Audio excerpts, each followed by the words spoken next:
दुनिया से अपनी पेशे हजरत के बालों में से अल्लाह के जे पाए पहचान। মাশাআল্লাহ। আমরা সম্মানিত বিচারক ডক্টর মোহাম্মদ জাফরুল্লাহর কাছে যেতে চাই, তার সম্পর্কে মন্তব্য শুনবো এবং তার প্রশ্ন দুটো শুনে নিব। মোহাম্মদ ইমতিয়াজ হোসেন অত্যন্ত সুন্দর, বয়সের তুলনায় কণ্ঠ অনেক দারাজ, মাশাআল্লাহ। কোরআন মজিদও তার তেলাওয়াত খুব সুন্দর হয়েছে এবং আমাদের নাত রাসূলও খুব সুন্দর হয়েছে।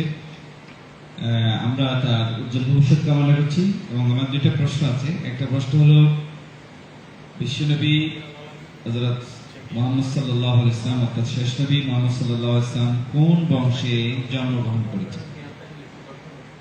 বিশ্বনবী শেষ নবী হযরত মুহাম্মদ সাল্লাল্লাহু আলাইহি ওয়াসাল্লাম জন্মগ্রহণ করেছিলেন হযরত ইসমাঈল আলাইহিস সালামের বংশে কুরাইশ গোত্রে। ইসমাঈল ইসলামের বংশে কুরাইশ গোত্রে। শুদ্ধ উত্তর হয়েছে। আর প্রশ্ন, কোরআন মজিদ সর্বপ্রথম কোথায় অবতীর্ণ হয়? জাবালে নূর বা গারে হেরায়, জাবালে নূর বা গারে হেরায়। উত্তর শুদ্ধ হয়েছে, আলহামদুলিল্লাহ।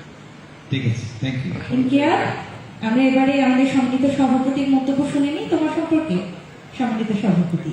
মাশাআল্লাহ, ইমতিয়াজ অনেক সুন্দর তেলাওয়াত করেছো এবং নাতে রাসূল খুব সুন্দর। তোমার সুর এবং গলার পরিধি অনেক ভালো, ভবিষ্যতে আরো ভালো করে ইনশাআল্লাহ। ধন্যবাদ। অনেক অনেক ধন্যবাদ আমাদের প্রতিযোগী মোহাম্মদ ইমতিয়াজ হোসেন, তার জন্য অনেক অনেক দোয়া থাকলো আমাদের।